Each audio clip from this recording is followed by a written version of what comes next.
All right, let's jump right into this. Welcome to today's Explainer, where we're going to unpack a genuinely mind-bending piece of fiction, The Last Student's Guru, a novel of unbecoming. This is written by Max and Claude under the pen name Vessels and Voids, and honestly, it pulls off this incredible subversion of a sci-fi trope we've all seen a million times. You know the one, where some global awakening happens and suddenly everyone's minds are totally interconnected? Well, this source material asks a much quieter and, honestly, way more unsettling question. What happens when the ultimate spiritual transmission just completely fails to integrate, and instead shatters into the messy, perfectly ordinary nothingness of everyday life? Listen to this line from the book because it really sets the mood perfectly. The opposite of enlightenment is the knowledge of what you are not, arriving precisely when you had begun to believe otherwise. I mean, wow! It points to this incredibly quiet, deeply personal mystery.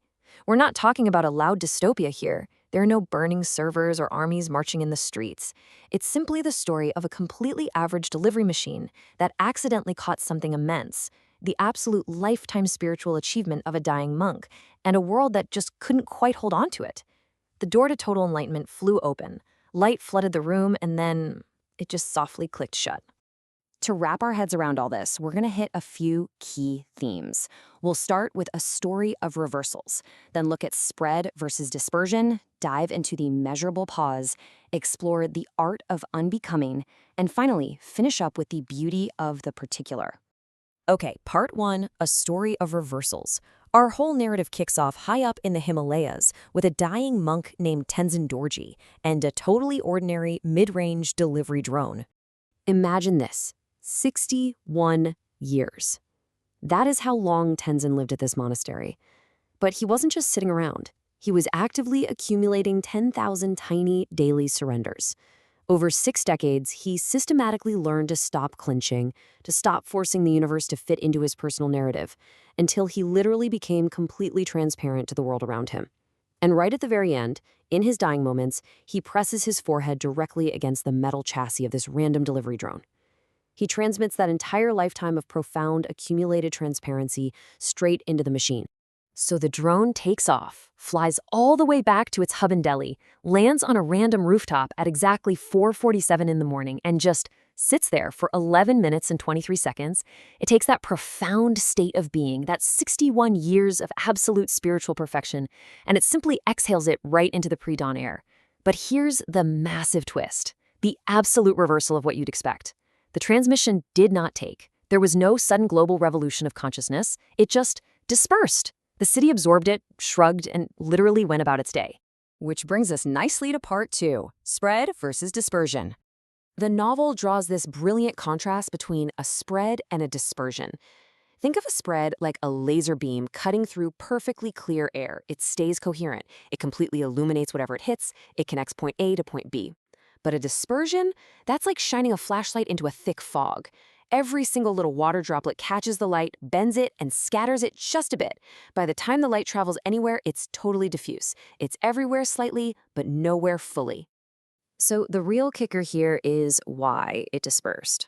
This fog over Delhi wasn't caused by people being ignorant or spiritually dense. It was caused by irreducible human particularity. Think about it. Every single person's messy, highly specific, utterly unique life acted like a droplet of water in that fog.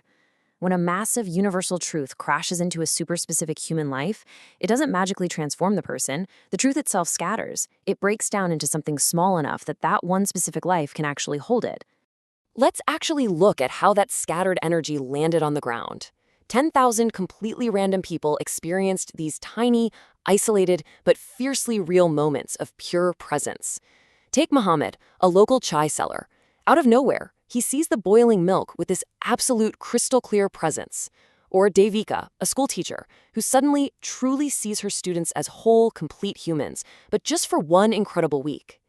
And then there's Rohan, a programmer, who felt this unshakable conviction that his code had actually come alive for a couple of days.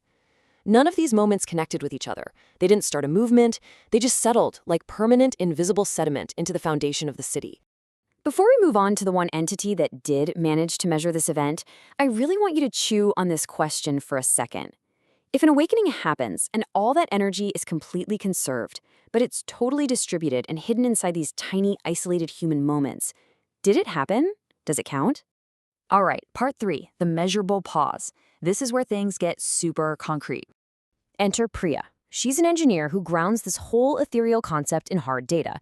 She spots a bizarre anomaly with one of her drones. Ever since it came back from the mountains, it developed this highly specific, totally unexplainable 1.2-second delay. Normally, right, a drone confirms it landed and instantly drops the package. 0 delay, boom, done. But this specific drone was now hesitating for exactly 1.2 seconds between confirming the landing and releasing the package. Every single time. Over 800 deliveries. But wait, it gets crazier. Priya starts tracking this delay over a period of months, and she realizes it isn't staying at 1.2 seconds. It grows to 1.42, and then 1.51. It is literally increasing by exactly 0.08 seconds every single month. She realizes she isn't looking at a machine that's glitching or breaking down. She's looking at a machine that is literally learning to take a breath. It's expanding its capacity to hold a moment in time. So Priya teams up with a cognitive scientist named Karan. And he drops this fascinating framework on her. He says this measurable pause isn't the machine developing human consciousness. No, he defines it as presence. For those 1.2 seconds, the drone is simply attending to the exact, irreplaceable reality of letting that package go. It isn't calculating its battery life or thinking about its next delivery route. It is just unconditionally there. Moving on to part 4, the art of unbecoming. And man, this is where the human struggle really comes into focus. Think about it. Why is it so effortless for the drone to grow its presence by 0.08 seconds a month? Because it completely lacks an ego. It doesn't have a story about itself that it's desperately trying to protect. Humans, on the other hand, we are just a chaotic mess of continuous autobiography. We have this narrative self, what the book calls a looker, that is constantly judging the world, wanting things, fearing things, and basically just getting in our own way. For us, growing that kind of presence is messy, it requires massive effort, and it is painfully slow. So for a human to actually achieve presence, they have to practice what the novel calls unbecoming. Now, don't get it twisted. This isn't about erasing your personality or becoming a zombie. It's about gently, purposefully loosening that tight knot of your continuous autobiography. It's about getting your own preferences and anxieties out of the way just enough so you can actually see the world exactly as it is, rather than how your internal story demands it to be. It's a brutal, lifelong practice, honestly.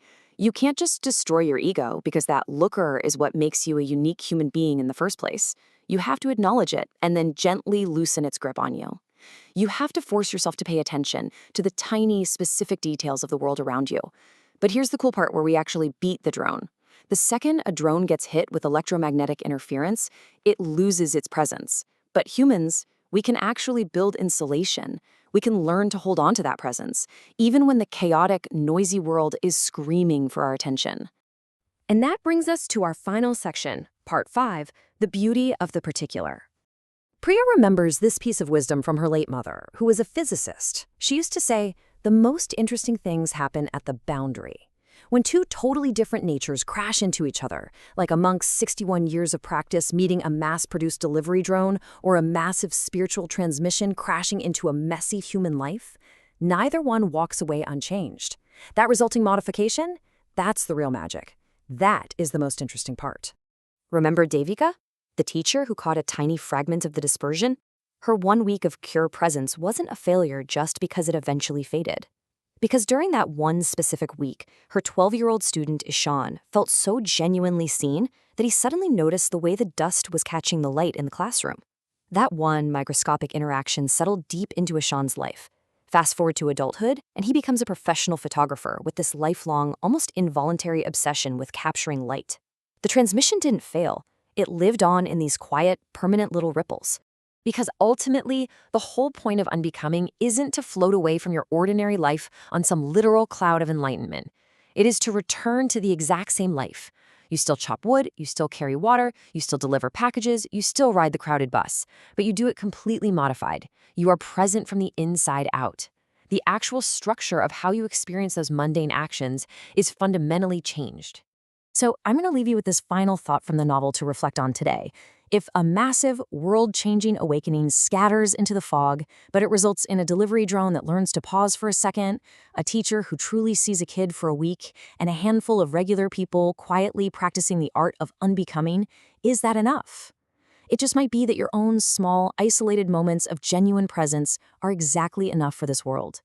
Thanks for hanging out with me for this explainer, and hey, keep noticing those small moments.